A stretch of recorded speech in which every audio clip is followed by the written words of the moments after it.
Alô, meus queridos irmãos e irmãs, boa tarde a todos.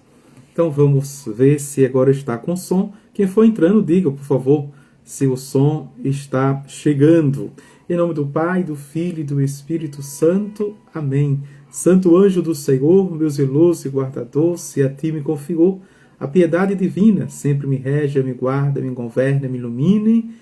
Amém. Bendigamos ao Senhor, demos graças a Deus. Então vamos para os últimos artigos, não é? Desta segunda parte, Doutrina Cristã. O som está chegando? Me avise, por favor, se o som está chegando para a nossa aula, Virtudes e Vícios. Vamos ver agora das virtudes em geral, definição e divisões. O som está chegando? Diga ok aí, por favor, para a gente continuar. Senão eu vou dar a aula todinha sem o som. Está chegando até vocês. Não é? E aí, quem dá o feedback primeiro, que o som está chegando. Estão me ouvindo? Consegue me ouvir? Coloca aí nos comentários. Já tem 6 pessoas que estão, não é? Já participando da aula. Para a gente dar... Sim, obrigado, Ariane. Certo? Então, vamos para a definição e divisões de virtudes. Vejam que conceito extraordinário de virtude. O que é a virtude? É a disposição constante da alma para fazer o bem. Uma pessoa virtuosa, uma pessoa que está crescendo, que cresceu em virtudes, tem mais virtudes do que vícios. Veja, a alma desta pessoa está inclinada constantemente e tem disposição, no sentido de vigor físico, no sentido de coragem para fazer o bem. Independentemente dos males que fizeram e que fazem com você. Atenção! Virtude vem de virtus, vem de fortaleza, vem de uma pessoa forte, vigorosa e não fraca. Fraco são os que, vejam, se deixam abater e agem pelas mesmas fraquezas que os outros agiram com você. Quem é fraco é violento. Quem é fraco sente a necessidade sempre de se defender. Quem é fraco age sempre pela fraqueza, maldade dos outros. Cuidado, toda carta tem resposta. Cuidado que eu não sou nesse sentido, nesse aspecto, que eu não sou besta, eu sempre tenho que agir, veja, com a mesma violência, com o mesmo ímpeto, com o mesmo teor, com os mesmos instrumentos que os outros me agrediram. Jesus diz no Evangelho, se você faz apenas o que os outros fazem com você, o que de extraordinário você está fazendo? Atenção, não é? O filósofo Voltaire, que é protestante, era cristão protestante, mas de uma visão, né, ele dizia assim, veja, você agora tem força, veja, virtus, tem virtudes para pegar o que fizeram com você e transformar. Só o primeiro conceito é extraordinário de virtude. Vou repetir. É a disposição constante da alma para fazermos o bem. Em si, a palavra significa, como eu já disse, força, energia. Indica assim a qualidade do ato. Veja, tem que ser um ato qualificado. A qualidade, não é? Que se requer da vontade para se conseguir fazer o bem. vencendo os obstáculos interpostos pelas paixões, pelos vícios. Por isso que Paulo vai dizer que há um conflito, há uma briga entre a carne e o espírito, ou seja, os vícios da carne, as paixões da carne com as virtudes, o espírito da alma. Porque enquanto você, veja, quer fazer o bem, quer ser bom, quer ser uma boa pessoa, mas existem algos, não é? Ou existem coisas que nós chamamos de vícios e paixões dentro de você que não lhes deixa fazer o bem. E por isso, veja, não são as pessoas que são as maiores inimigas nossas, não é? Os maiores inimigos nossos. Não é quem está de fora. Às vezes é quem está dentro da gente.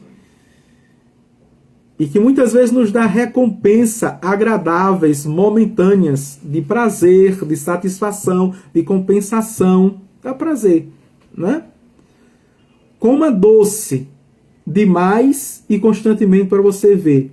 O doce não é prazeroso, não é agradável, mas vai lhe dar uma doença incurável, a diabetes, né? Vai lhe engordar, vai exceder o seu peso, você vai ficar com gordura no fígado e assim sucessivamente, com problemas renais e assim sucessivamente, veja, mas é agradável. Assim também são as nossas paixões, os nossos prazeres. Quando esse ato da vontade se repete com firme perseverança e constitui hábito, assume então o nome de virtude, de força, de energia, de disposição para fazer as coisas e fazê-las bem, e fazer o bem. A preguiça, por exemplo, que é um pecado capital, não é prazerosa? Não é prazerosa deitar numa rede, ficar no sofá, numa cadeira de balanço, na cama, no ar-condicionado? É prazeroso, é gostoso. Mas atenção, a preguiça, veja, nos definha. A preguiça atropela o nosso presente e o nosso futuro. A preguiça nos torna medíocre. A preguiça nos empobrece, nos leva à miséria. Tudo isso. Então, se você quer ter prazer, que você quer ficar nos vícios e nas suas paixões, nos seus desejos prazerosos, nas suas vontades, no seu bem-estar, então se prepare para ser uma pessoa medíocre. Se prepare para ser uma pessoa raquítica. Se prepare para ser uma pessoa desgraçada. Se prepare para ser o miserável. Me desculpe dizer isso. Porque tem pessoas que precisam ouvir, não é? Se prepare. Então, a virtude, ela dispensa a manha, dispensa o chorinho, dispensa a murmúria, dispensa a reclamação, dispensa a insatisfação. A virtude nos abre para a inteligência, para sermos senhores e senhoras do nosso tempo presente, para termos uma visão concreta e real da nossa existência, da nossa condição, da nossa situação, do nosso tempo, e encarar e enfrentar como é, e nos capacita eficazmente para transformá-lo. Cuidado com esta autopiedade que você tem com você mesma, não é com você mesmo. Veja, coitadinho de mim, bichinho de mim, eu sempre faço, não sou reconhecido, não é? Eu me esforço. Você está colocando lente de alcance nas suas atividades. No pouco que você faz, parece que para você é extraordinário. E se você não tiver um reconhecimento, um elogio, pronto, passa o dia todo de angústia, de cara emburrada, de mal com a vida. Precisa sempre de uma muleta, precisa sempre de uma a alavanca dos outros que não tem motivação em si mesmo. Olha o que a virtude nos abre. A virtude é uma questão moral? É, porque tem um respaldo pessoal e social. É uma questão moral? É por quê? Porque a partir da sua vida, da sua história, você vai ter uma compreensão do mundo, da sociedade, uma compreensão micro ou uma compreensão macro de todos os acontecimentos e sistemas, como está dividida a sociedade e como funciona no sistema e no esquema. Deu para entender? É muito interessante aqui. Então, vamos ver, não é? Popularmente a gente diz assim, veja, a gente diz assim que virtude é uma repetição de bons hábitos e vício uma repetição de maus hábitos. Mas aqui a gente está vendo que é muito mais. Não uma questão só adintra, uma questão só pessoal, só uma questão subjetiva. Não, mas é uma questão também adestra. Veja, objetiva. É uma questão social. Porque o indivíduo, não é, com outros indivíduos na sociedade se forma o coletivo. Vamos avante? As virtudes se dividem. Vamos ver aqui em 3. Em naturais ou humanas, as virtudes, praticadas segundo a luz da razão, apenas com as forças naturais, e em vista de um bem natural. São as virtudes naturais ou humanas, certo? A luz do intelecto, a luz da razão, da cognição. Sobrenaturais ou cristãs, praticadas com auxílio da graça, por motivo de fé e por causa de um bem sobrenatural. Porém, requer também as virtudes naturais. O doutor Angélico, ele vai dizer, São Tomás de Aquino, a graça supõe a natureza, que aqui no Cronos, na imanência, a plataforma é a base, não é? A graça vem o sobrenatural e a aprimora, ou seja, transforma, melhora. Vamos avante. Segundo, não é? Em adquiridas, quando conseguidas por nós com a repetição de atos bons, de bons atos. Elas também podem ser as virtudes infusas, quando postas em nós por Deus, ao infundir-nos a graça na alma. Na alma. E aí a gente vê tantos dons carismáticos, né, sobrenaturais.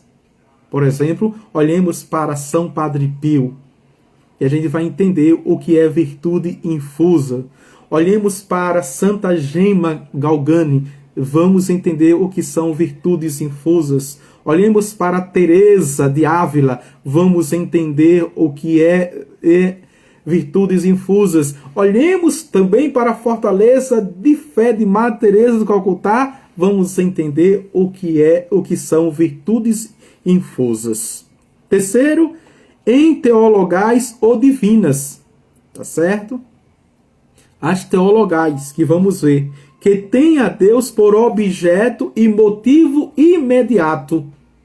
Morais, que regulam o nosso procedimento em relação a nós e ao próximo, e se refere a Deus indiretamente, que são adquiridas pela educação, não é? Pela criação, o berço familiar, que são adquiridas também pela relação escolar de aprendizagem, que são adquiridas pela ética, pela moral social, pelas leis e diretrizes. As teologais são sempre sobrenaturais e infusas. As teologais, a fé, a esperança e a caridade, são sempre Veja, sobrenaturais e infusas. As morais podem ser naturais e adquiridas, ou também infusas e sobrenaturais. Vamos ver aqui, certo?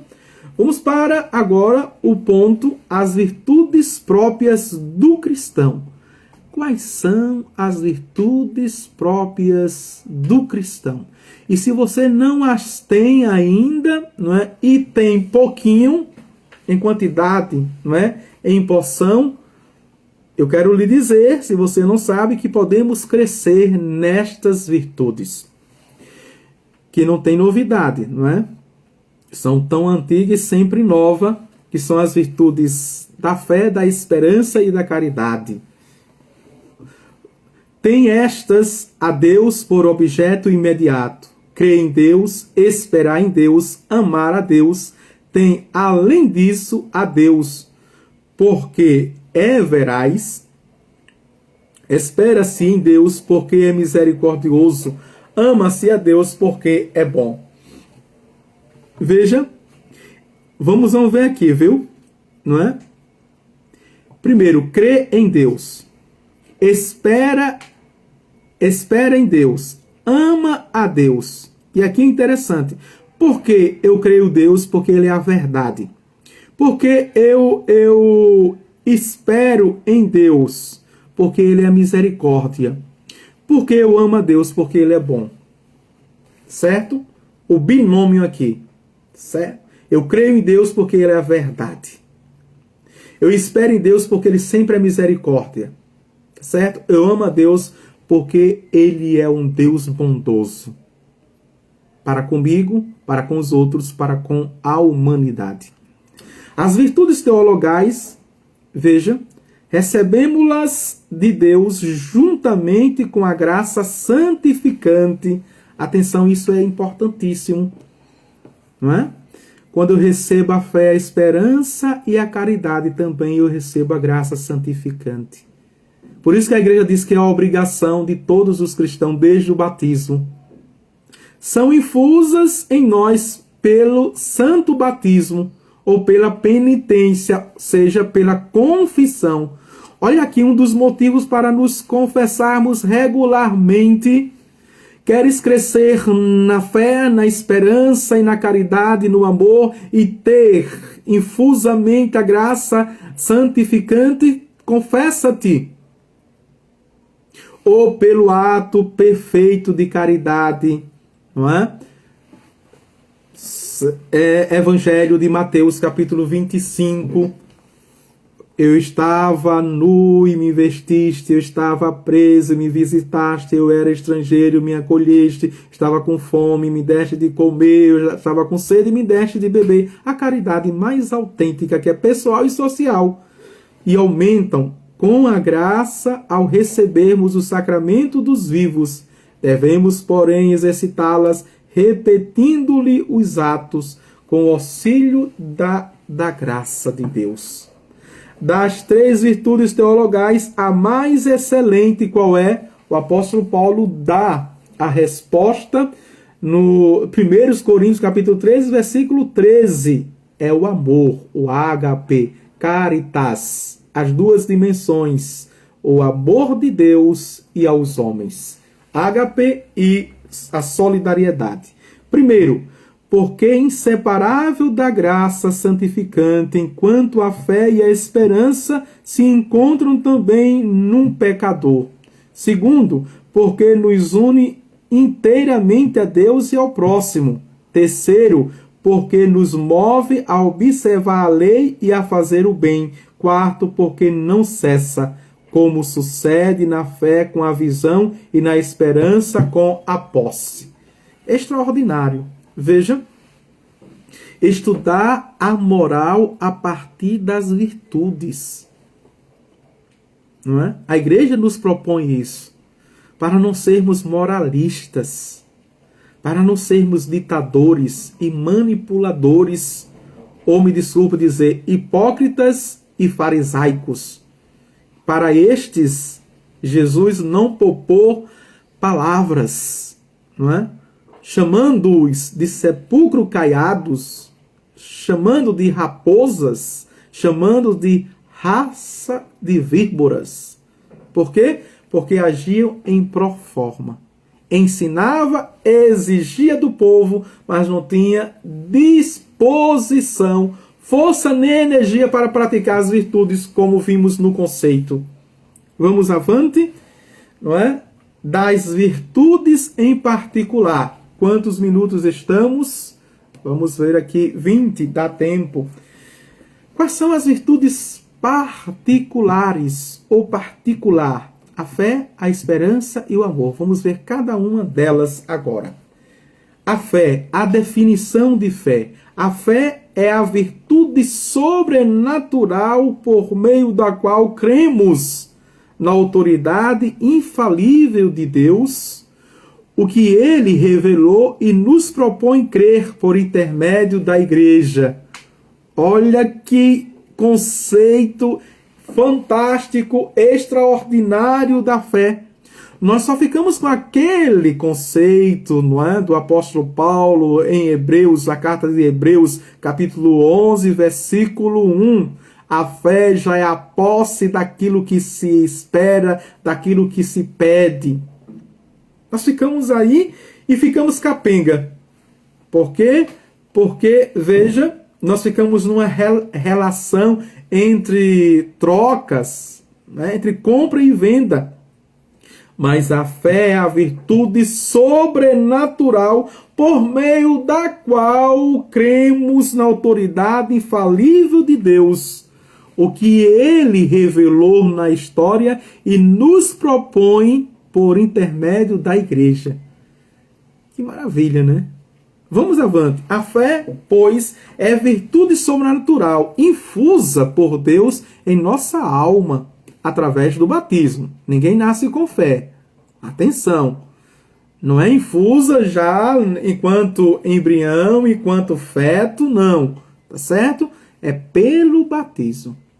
Veja atenção aqui. Eu não quero nem entrar. Eu vou falar nisso na terceira parte do batismo. O malefício de algumas denominações cristãs estão fazendo quando não batiza as crianças e deixa para a idade adulta. Atenção aqui, católico. Não é?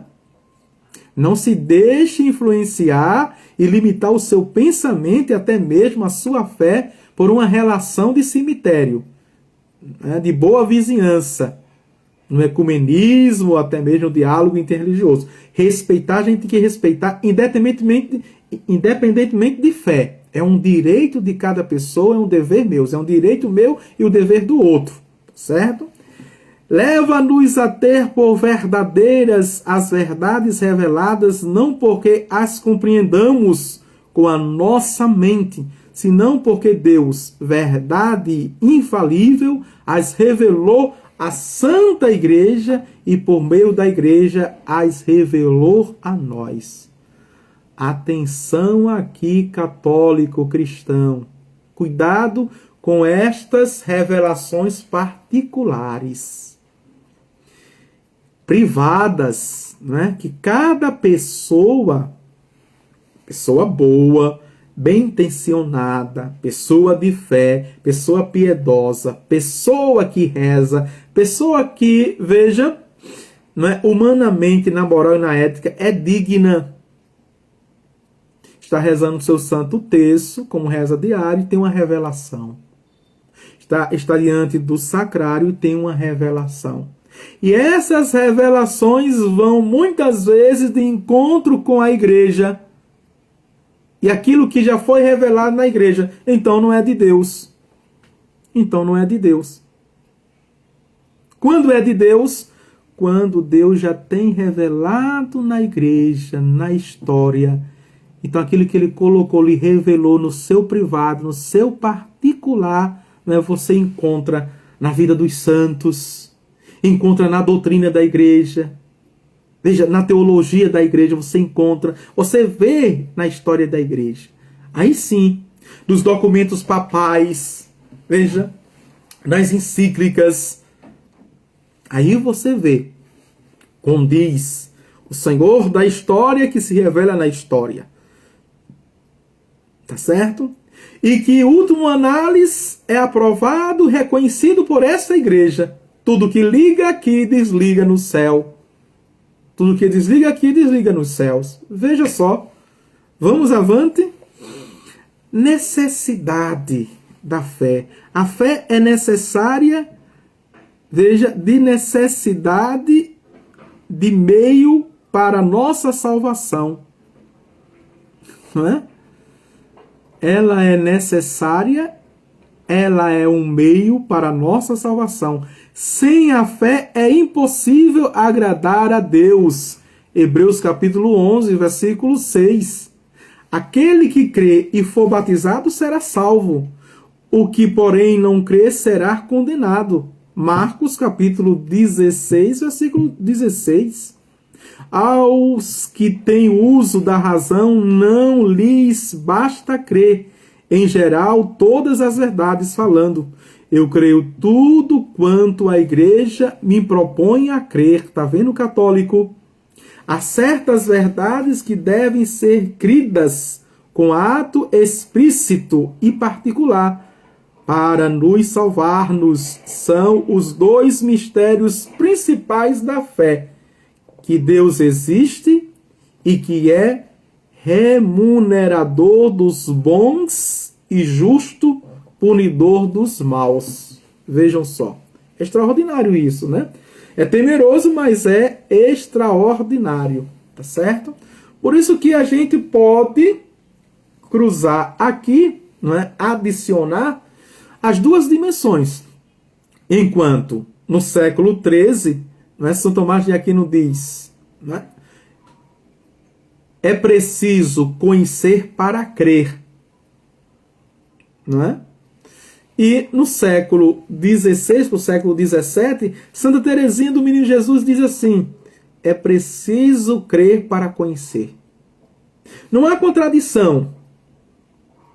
Não são antagônicas. Veja, os dois modos. Mas são compatíveis. Se casam. Não é? Eu creio para conhecer e conheço cada vez mais para crer. Para crescer na fé. Uma coisa me convida a outra. Me conquista a outra. Tá certo? Pecados contra a fé. Quais são os pecados contra a fé? Atenção. Peca-se contra a fé. Primeiro, com a heresia. Quando obstinadamente se nega uma verdade qualquer da fé. Isso é um pecado contra a fé, a heresia. E o que é heresia? Escolher somente uma parte. Porque a nossa fé é total, chamada catalon. Total. Não é? Então, quando eu escolho uma parte, eu creio nisso na igreja, nisso eu não creio, eu creio nisso e nisso eu não creio, eu aceito isso e isso eu não aceito, você está escolhendo a metade. Então você está pecando contra a fé. Você está sendo herege, me desculpe dizer. Se você já fez isso, se confesse para voltar à comunhão plena, Santa Igreja. Segundo, com a dúvida voluntária. A dúvida voluntária. Não é? Bem-aventurados que não viram e creram. E aqui também, parafraseando, bem-aventurados que não entenderam, mas creram. Eu não posso crer apenas naquilo que eu entendo. A gente já viu. A questão do conhecer, do entender para crer, do crer para entender. Não é? Não posso. Então, a dúvida voluntária ao respeito daquilo que é a igreja, o magistério, a tradição e as sagradas escrituras. Palavra de Deus para nós. Terceiro, vamos ver aqui, não é? Com a superstição, o indiferentismo, o respeito humano, são pecados contra a fé. A superstição, a indiferença e o respeito humano. Eu subjugo toda a minha fé pelo respeito humano para não agredir a pessoa, para não ferir, para não machucar, para não angustiar, para não estranhar.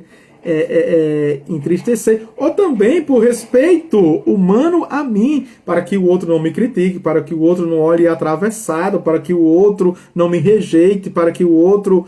Então, veja, o misticismo, uma crendice, que tudo isso, a nova era, por exemplo, Ninhaud, não é? Que é a superstição da fé. E o que é a superstição da fé, não é? Eu não faço por medo daquilo. Eu faço também para obter aquilo.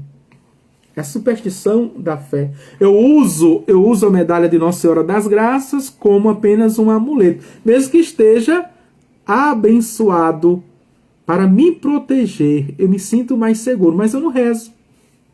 Eu não peço a sua poderosa intercessão. Eu não converso com a medalha que está no peito, né? Ela não me lembra que eu devo pedir a poderosa intercessão de Nossa Senhora. Ela não me lembra que eu deva me esforçar para crescer nas virtudes de Nossa Senhora. Tudo isso é uma relação de superstição. Tá bem? Deixa eu ver aqui quantos minutos. 31 minutos. Dá tempo a gente ir avante, não é? E terminar as virtudes teologais. Vamos para a esperança. Definição de esperança. A esperança é a virtude sobrenatural com que nós confiamos em Deus e dele aguardamos a vida eterna e as graças necessárias para merecê-la com as boas obras praticadas na terra. Olha aqui, a esperança está numa fé, veja, firme, sólida, consciente, mas também cega em Deus. De Deus esperamos a vida eterna que devemos merecer com as obras boas. Não pode estas ser praticadas meritoriamente sem o dom da graça. Porque eu faço até mesmo caridade e as obras por causa da esperança. E essa esperança vem de Deus e volta para Deus, porque eu tenho esperança na vida eterna. A vida não termina como uma tragédia, não é? Catastrófica, jamais. Mas tem sentido pela esperança. Nossa esperança funda-se na bondade de Deus que nos quer salvar, na fidelidade de Deus que nulo prometeu e manterá sua promessa, na onipotência de Deus que pode cabalmente mantê-la. Quem desconfia ou duvida e quem desespera, isto é, quem absolutamente crê que Deus não o ajuda, ofende sumamente a Deus. Vimos no aspecto de Deus é tão bondoso. Nossa esperança deve ser viva, ativa e prudente, sem pretender tudo por parte de Deus, mas fazer o que podemos, recordando que Deus não nos manda coisas impossíveis e ao dar-nos ordens nos adverte fazer o que podemos, pedir-lhe o que não podemos e por cima nos auxilia para que o possamos fazer. Veja, nessa expressão, o meu Deus é o Deus do impossível, está aqui. Toda a nossa esperança. Não é? Quando é que eu digo que o Deus é o impossível? Quando eu já fiz o meu possível. Veja. Quando eu acredito, não é, que o meu Deus é impossível. Quando eu já fiz a minha parte.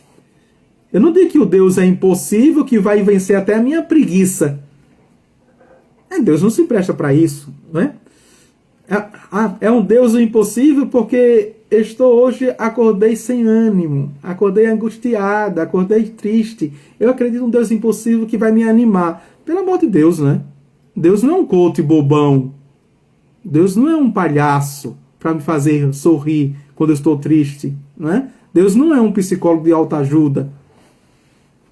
Cuidado para a gente não reduzir Deus ao nosso tamanho, à nossa pequenez, não é? As nossas coisinhas miúdas, pueris. Tem gente com uma fé tão pouquinha que olha para Deus assim, do tamanho da sua fé. É o Deus que é, veja, Quando os homens aqui dizem que não pode, Deus diz que pode. Quando a ciência, diante de um câncer já generalizado, veja, metástase, não é? Em todo o corpo, em todos os órgãos, em todos os ossos, a medicina diz que não tem mais jeito. Meu Deus é o Deus do impossível. Ele pode tocar e curar, planificar, restituir todas as coisas. Entendeu? E se não fizer isso, continua sendo Deus. Continua sendo Deus do impossível. Por quê? Porque a nossa esperança é na vida eterna. Não é só Deus do impossível se me curar. Não é só Deus do impossível se me libertar. Não é só Deus do impossível se me dar o que eu quero, se me agradar. Não é só o Deus do impossível se me projetar para o futuro, apenas para essa terra. Não. É o Deus do impossível porque Ele tem poder. É o meu Senhor. Vamos avante? Nossa esperança deve ser viva, como vimos. Vamos ver aqui os pecados contra a esperança. Peca-se contra a esperança, primeiro, com a presunção. Isto é, com a temerária confiança de obter a vida eterna sem as boas obras. Veja. Então, até mesmo só a fidei, só a fé. Não precisa as obras, não precisa. Né? Eu tenho fé em Deus, eu cruzo os braços, eu espero aqui dentro de casa, eu me preocupo com os meus sonhos, os meus projetos, o meu futuro, eu espero em Deus. Mas venha a mim somente o vosso reino. Veja. Continuo sendo individualista, egoísta, só pensando em mim, no máximo nos meus, sem as obras. Isso é presunção. O contrário, segundo, com o desespero, isto é, desconfiando de obter o céu, porque se julga não conseguir o perdão dos pecados e está por Deus abandonado. Né? Tem gente que pensa que seu pecado é tão grande, o seu pecado é tão feio, o seu pecado é tão miserável, o que ela fez foi um absurdo que nem Deus pode perdoá-la. Isso é o contrário. Veja, da presunção. Que eu vou ser salvo sem fazer nenhum esforço. E o desespero, eu fazendo todo esforço, mas Deus não olha para mim. E cuidado, viu? Isso comumente, das pouquinhas coisas, das besteirinhas da nossa vida, a gente diz lá, mas Deus não escuta a minha oração, mas Deus não me ama, mas Deus não olha para mim, Deus me abandonou, Deus não me... Pelo amor de Deus, né? Pelo amor de Deus. Tá certo? Vamos para a caridade agora, para terminar a aula. Definição de caridade. A caridade é a virtude sobrenatural com que amamos a Deus em si, sobre todas as coisas e ao próximo como a nós mesmos, por amor de Deus. Viu? A adição. O que é a caridade? É amarmos a Deus sobre todas as coisas, é amarmos o próximo como a nós mesmos, mas por amor de Deus. Certo? Por amor de Deus. Amar ao próximo como a si mesmo, aí tem um acréscimo aqui. Por amor a Deus. É o amor de Deus que planifica todos os nossos amores, todos os nossos relacionamentos. Devemos amar a nós mesmos por amor de Deus. Devemos amar a Deus em si mesmo sobre todas as coisas como sumo bem, como a suma bondade, fonte de todo o nosso bem. É a caridade perfeita, amá-lo pelos benefícios que reparte, a caridade imperfeita. Deu para entender o que é caridade perfeita? Amar a Deus em si mesmo. A caridade imperfeita, amar a Deus por aquilo que Ele pode me dar. E muito de nós, venhamos e convenhamos, sejamos honestos, não é?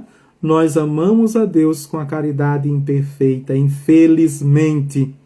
Porque na nossa prática, nós amamos a Deus por aquilo que Ele pode nos dar. Como o Senhor pode julgar, Padre, dizer isso sobre mim? você que está participando da aula, né? Olhe, escute o conteúdo das suas orações, das suas preces. Elas são indicativas e elas, veja, nos denunciam. Olhe, escute aquilo que você pede o tempo todo a Deus para ver se a sua caridade é perfeita ou imperfeita. O amor que devemos ao próximo deve ser sobrenatural, isto é, por amor de Deus e não por motivos naturais, pelo que importa ser universal, amando a todos os homens, até os nossos inimigos, como nulo ensinou Jesus Cristo com suas palavras e exemplos.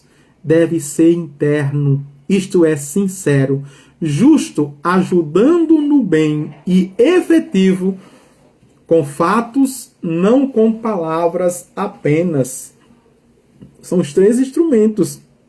E nós amamos numa caridade perfeita. A virtude da caridade perde-se com o pecado, aliás, perde-se com o pecado mortal e readquire-se com a confissão, veja, e com a dor perfeita, que é o átrio, não é? Que é a contrição perfeita. Tá certo? Nós terminamos aqui esta aula, senão vai ficar muito, não é, extensa, 40 minutos.